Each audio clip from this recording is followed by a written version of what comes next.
Isang mapagpalang araw po sa inyong lahat. Ngayon po ay May 6, 2026, Miyerkules sa ikalimang linggo sa Pasko ng Pagkabuhay.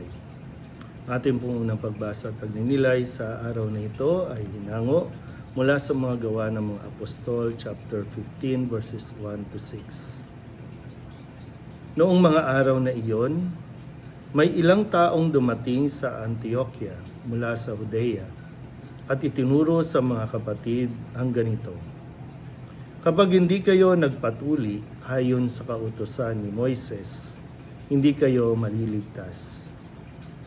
Tinutulan ito nina Pablo at Bernabe at naging mainitan ang kanilang pagtatalo tungkol dito.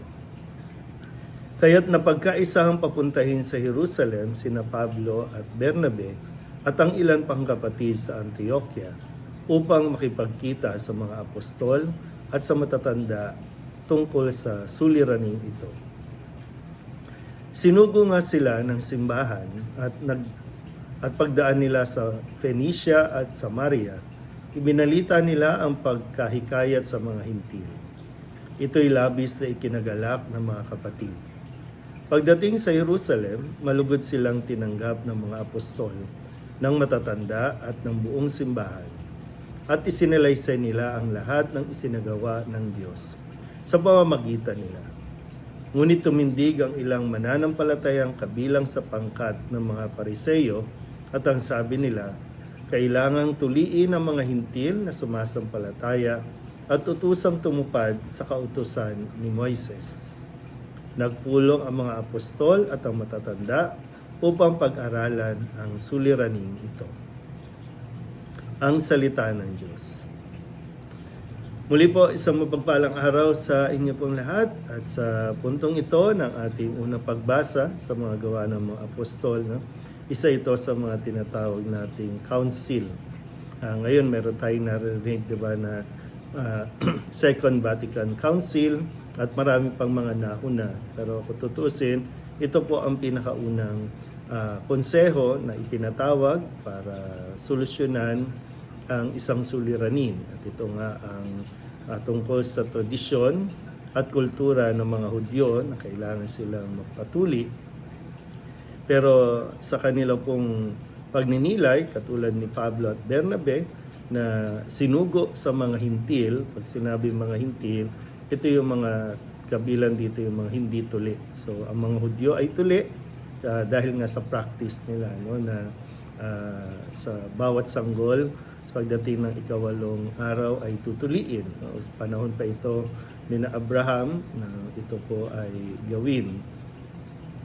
Pero yun nga, sa paglipas ng panahon, sa turo na ipinahayag ng ating Panginoong Jesucristo, tuli o hindi ay kabilang sa mga ilinigtas ng Diyos. No? Kabilang sa nais na maligtas.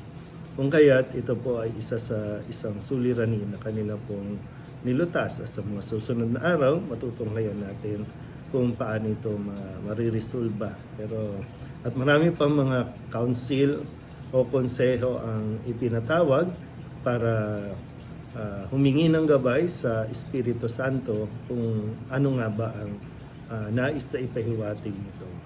Pero maganda po, no, na sa bawat nangyayaring kaguluhan sa ating pong simbahan ay lagi naman pong naririyan ang Espiritu Santo para tayo po ay gabayan, no? Dahil madalas talaga nagiging problema sa simbahan ay yung kultura at tradisyon na nakagisnan na minsan ay dahil na hindi natin naunawaan yung dahilan, hindi natin naiintindihan yung background na kung bakit may ganito tayong practices, kung bakit may ganitong mga ginagawa.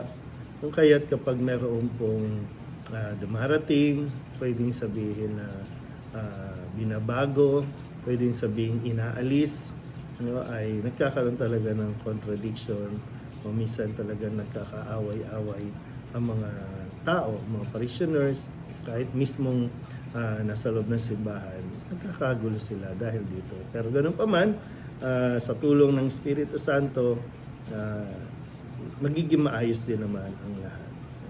Nawa ay mas manaig ang pananampalataya natin kay Kristo kaysa sa anumang mga tradisyon at kultura na atin pong nakagisnan.